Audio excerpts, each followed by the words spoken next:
Hello friends, स्वागत है आप सभी का आपके अपने YouTube channel the teachers zone पे। दोस्तों, रीट पात्रता 2024 में ज़्यादा कुछ बदलाव नहीं होगा। एक बार हम जो रीट 2022 की जो विज्ञप्ति है उसे देखते हैं। उसमें क्या क्या चीज़ें थी, क्या क्या प्रावधान किए गए थे, या किसको क्वालिफाई या किसको इसके अंदर एलिजिबल माना गया था, क्या फ़ीस थी, सारी चीज़ें देखेंगे। क्या न्यूनतम क्वालिफाई मार्क्स थे, इन सभी चीज़ों के बारे में। क्योंकि इसमें जो विज्ञप्ति 2024 आएगी तो इसमें ज़्यादा कुछ परिवर्तन देखने को नहीं मिलेगा।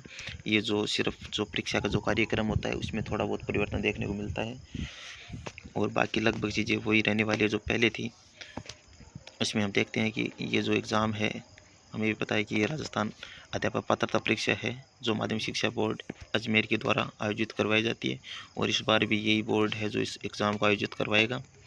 इसमें जो ये जो कार्यक्रम वाला जो पोर्शन है ये तो हमारे लिए उपयोगी नहीं है, क्योंकि ये तो नई विज्ञप्ति के अंदर नई तरीके से लिखा होगा। और इसमें जो मुख्य रूप से जो पॉइंट है, ये विज्ञप्ति है पूरी, वो लगभग 8 बिंदुओं के अंदर दी गई थी। इसमें पहला जो बिंदु है सामान्य सूचना का है, तो इसमें जो नॉर्मल इंट्रोडक्शन है कि किसके द्वारा एग्ज़ाम आयोजित करवाया जाएगा, पात्रता परीक्षा का एग्ज़ाम है। फिर दूसरा जो पोर्शन है ऑनलाइन आवेदन प्रक्रिया का है, और आवेदन प्रक्रिया के अंदर जो भी स्टूडेंट फॉर्म फिल करेंगे उसमें जो स्टार्टिंग के अंदर जो फ़ीस रखी गई थी वो है पिछले 2022 के अकॉर्डिंग है, कि क्योंकि जो हमारे जो माननीय जो शिक्षा मंत्री जी हैं उन्होंने भी अभी अपने ट्वीट में बताया था कि जो फ़ीस है या परीक्षा का जो शुल्क है वो पूर्ववत 2022 के अकॉर्डिंग ही रखा जाएगा, उसमें कोई प्रकार का परिवर्तन देखने को नहीं मिलेगा। तो इसमें था कि हम देखते हैं कि एक बार उस टाइम पे क्या क्या फ़ीस वगैरह थी या अलग अलग लेवल की। तो लेवल प्रथम है उसको 550 रुपये थे, और जिन्होंने इसमें ये है कि 2021 में जो भर्ती रद्द हुई थी रीट की, उसमें जिसने आवेदन किया था उनके लिए कोई शुल्क नहीं था। अगर नए स्टूडेंट अगर जिन्होंने भी इसमें फॉर्म फिल किया था तो उन्होंने L1 के जो स्टूडेंट थे उन्होंने 550 रुपये शुल्क दिया था इसका, और लेवल 2 के लिए भी लगभग यही शुल्क रखा गया था 550 रुपये, और दोनों स्तरों का। लेकिन हमने पीछे जो कोर्ट वगैरह के जो आदेश आए थे उसमें देखा था कि जो बीएड किए हुए जो स्टूडेंट है, विद्यार्थी हैं, उनको L1 के लिए योग्य नहीं माना गया था। तो इसमें परीक्षा शुल्क यही है कि जो L1 के जो स्टूडेंट है और L2 के लिए समान है 550 रुपये, उसमें कोई प्रकार का परिवर्तन नहीं है। आगे देखते हैं।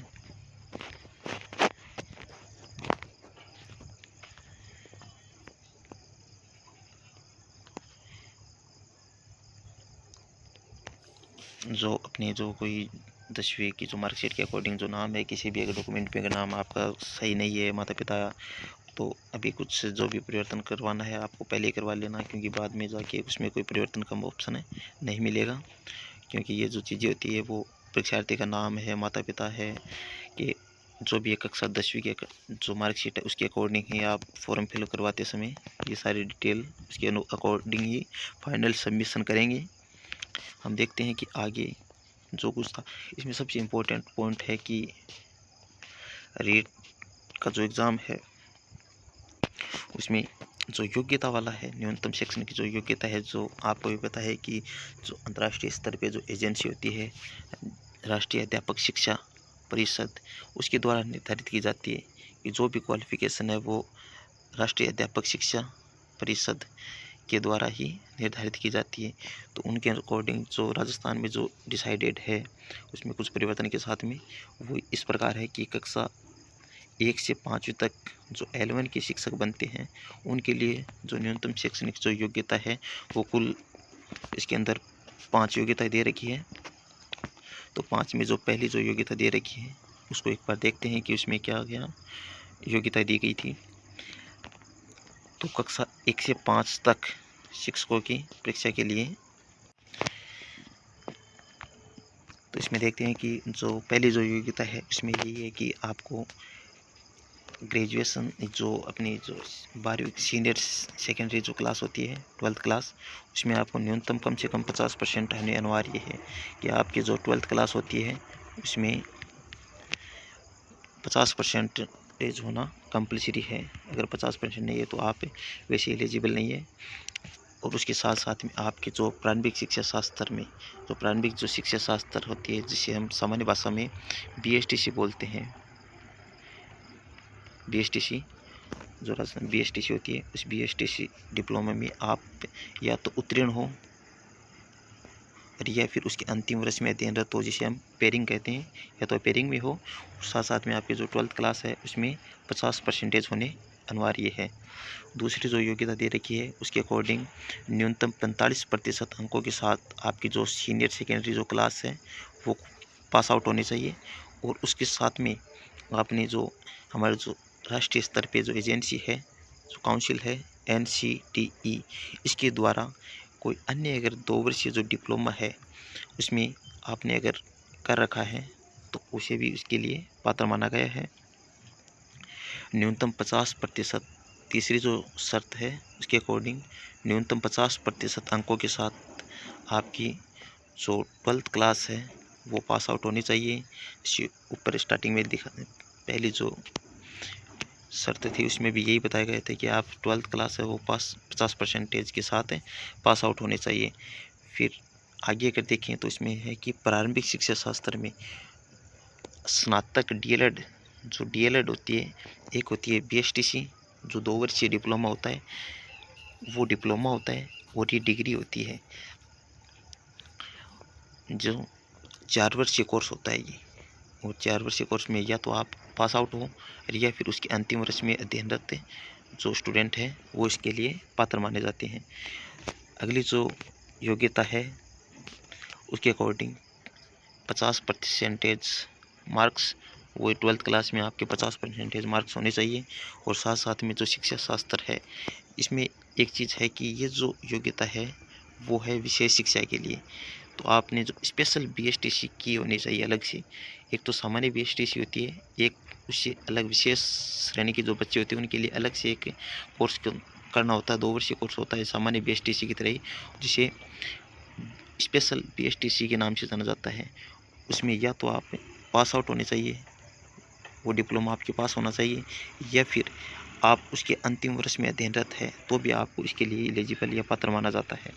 फिर आगे देखते हैं कि स्नातक, जिस बच्चे ने 12th के बाद स्नातक या कॉलेज कर ली, BA BSc वगैरह BCom वगैरह कुछ भी कर रखी है, उसके साथ साथ में उसमें द्विवर्षीय डिप्लोमा, जिसे सामान्य भाषा में BSTC कहते हैं, अगर वो कर रखा है तो कॉलेज के साथ में अगर द्विवर्षीय डिप्लोमा अगर कर रखा है तो 12वीं के या जो 12th की जो परसेंटेज है वो इम्पोर्टेंट नहीं है। वहाँ पे BA और साथ में आपको डिप्लोमा किया होना चाहिए BSTC के अंदर, तो आप L1 के लिए पात्र हो। क्योंकि तृतीय श्रेणी जो शिक्षक भर्ती है उसमें एक L1 और L2 2 प्रकार के टीचर बनते हैं अध्यापक। L1 के लिए आपको 12th क्लास है वो पास आउट होनी चाहिए, जिसमें मुख्य जो है वो 50% होने चाहिए आपके, और साथ में आपने DLED का कोर्स किया होना चाहिए। बस ये चीज़ें हैं इसमें इम्पोर्टेंट, और कुछ वैसे स्पेशल तो है नहीं इसमें। जो चीज़ें पहले थी वही अभी रहने वाली है, इसमें कोई प्रकार का परिवर्तन देखने को नहीं मिलेगा। कुछ थोड़ा बहुत कुछ अगर बदलाव हो तो हम आपको सूचित कर देंगे। फिर आगे देखते हैं कि L1 के बाद हम कक्षा 6 से 8 तक के जो अध्यापक बनते हैं, जो लेवल 2 के शिक्षक कहलाते हैं, उनके लिए भी कुछ न्यूनतम शैक्षणिक योग्यता डिसाइड कर रखी है सरकार ने। वो क्या है तो हम देखते हैं कि उसमें जो पहली शर्त दे रखी है उसके अकॉर्डिंग स्नातक कॉलेज, स्नातक जो BA वगैरह की जो कॉलेज होती है अपनी, उसके साथ साथ में प्रारंभिक शिक्षा में द्विवर्षीय डिप्लोमा किया होना चाहिए। उसमें या तो हम उत्तीर्ण मतलब पास आउट हो सकते हैं, और पास आउट अगर नहीं है तो कोई स्टूडेंट अगर अंतिम वर्ष में भी अगर शामिल है, अध्ययनरत है, तो उसको भी इसके लिए शामिल है या एलिजिबल माना जाता है, वो भी फॉर्म फिल कर सकता है L2 के लिए। उसके बाद में देखते हैं कि आगे जो दे रखा है न्यूनतम 50% अंकों के साथ, तो कॉलेज है उसमें परसेंटेज की जो योग्यता रखी है वो है 12th की तरह ही 50%। लेकिन L1 में तो वो 12th में देखे जाते थे, लेकिन जो L2 के जो शिक्षक बनते हैं उसको कॉलेज उन स्टूडेंट्स के कॉलेज में 50% होने अनिवार्य है। और साथ साथ में अगर स्नातक में नहीं है तो स्नातकोत्तर, जिसे हम एमए कहते हैं या पोस्ट ग्रेजुएशन कहते हैं, उसमें 50% होने कंपलसरी है। अगर वो नहीं है और उसके साथ साथ में एमए और बीए, इन दोनों में किसी में एक में अगर 50% है और उसके साथ साथ में आपको बीएड है वो पास आउट होने चाहिए आप, या फिर बीएड की जो कोर्स होता है, बीएड कोर्स 2 वर्षीय जो बीएड कोर्स है अभी जो चल रहा है, उसके अंतिम वर्ष में आप अध्ययनरत होने चाहिए। मतलब जो स्टूडेंट अभी इस साल सेकेंड ईयर में है बीएड, तो वो भी उसके लिए एलिजिबल है। और साथ में उसके कॉलेज में या जो पोस्ट ग्रेजुएशन होती है उसमें 50% होने अनिवार्य है। आगे देखते हैं कि इसमें सी में लिखा हुआ है कि न्यूनतम 45% अंकों के साथ स्नातक जो कॉलेज है वो 45% अंकों के साथ होने चाहिए। साथ में शिक्षा शास्त्र में 1 वर्षीय जो पहले जो अभी जो 2 साल की जो बीएड है, उससे पहले जो बीएड होती थी वो सामान्यतः 1 वर्षीय बीएड होती थी। तो उसमें आपको जो कॉलेज है उसमें 45% होने चाहिए। साथ में आप 1 वर्षीय जो डिप्लोमा है वो किया होना चाहिए, क्योंकि जो एनसीटीई है, एनसीटीई के द्वारा समय समय पर इसमें संशोधन वगैरह किया जाता है पात्रता में। तो जो पहले का जो था उसमें क्या है कि जो 1 वर्षीय डिप्लोमा होता था, तो अभी उसमें परिवर्तन अभी 2 साल का होने लगा है। और अभी देखते हैं कि साथ में बीए प्लस बीएड भी होने लगी है। तो इसमें जो डिप्लोमा है वो उन लोगों के लिए है जो उन्होंने 1 वर्षीय बीएड कोर्स कर रखा है, उनके जो कॉलेज है उसमें 45% होने अनिवार्य है। फिर आगे देखते हैं कि न्यूनतम 50% अंकों के साथ उच्चतर माध्यमिक मतलब सेकेंडरी क्लास की बात हो रही है, 12th क्लास की बात हो रही है। तो 12th क्लास है वो 50% अंकों के साथ होनी चाहिए। और उसके साथ साथ में जो 4 वर्षीय प्रारंभिक शिक्षा शास्त्र में स्नातक, जो 4 वर्षीय जो कोर्स होता है, इंटीग्रेटेड जो कोर्स होता है, उसमें उत्तीर्ण हो या फिर अंतिम वर्ष में अध्ययनरत हो सकता है। जो इंटीग्रेटेड कोर्स चल रहा है अभी, उसमें अगर लास्ट ईयर के अंदर जो 4 साल की होती है उसमें अगर जो 4th ईयर के अंदर या तो वो पास आउट हो जाओ, या फिर उसके अंदर अगर जो 4th ईयर अगर कंटिन्यू चल रही है, रनिंग में है, अभी तक अपेयरिंग में है, तो वो भी स्टूडेंट इसके लिए पात्र हो सकते हैं।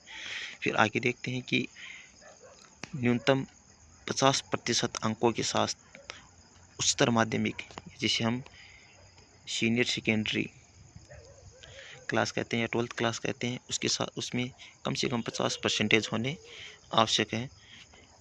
और उसके साथ साथ में जो 4 वर्षीय जो बीएड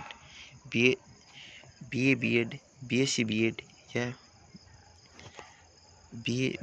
बीएड और बीएससी बीएड में उत्तीर्ण हो या अंतिम वर्ष में अध्ययनरत भी हो सकता है, तो वो भी इसके लिए पात्र है। ये जो 4 वर्ष की बात हो रही है वो प्रारंभिक शिक्षा शास्त्र की बात हो रही है। और इसमें है बीए बीएड, ये अलग है।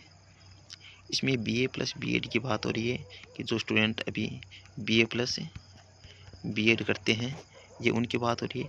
और इसमें प्रारंभिक शिक्षा शास्त्र हो रही है, जो स्टूडेंट 4 साल में कॉलेज के साथ साथ में और ये जो पीएचडी का डिप्लोमा करते हैं, ये उन स्टूडेंट्स के लिए हो रही है। ये जो स्टूडेंट है ये दोनों लेवल में पात्र हो सकते हैं। इसके बाद आगे देखते हैं कि न्यूनतम 50% अंकों के साथ स्नातकोत्तर मतलब बीए और पोस्ट ग्रेजुएशन की बात हो रही है। जो भी पोस्ट ग्रेजुएशन है उसमें कम से कम 50% होने कंपलसरी है, उनमें हमारे 50% होने चाहिए कम से कम। तो उसके बाद में विशेष शिक्षा के अंदर जिसने बीएड कर रखी है, कि जो स्टूडेंट विशेष शिक्षा के अंदर बीएड कर रखी है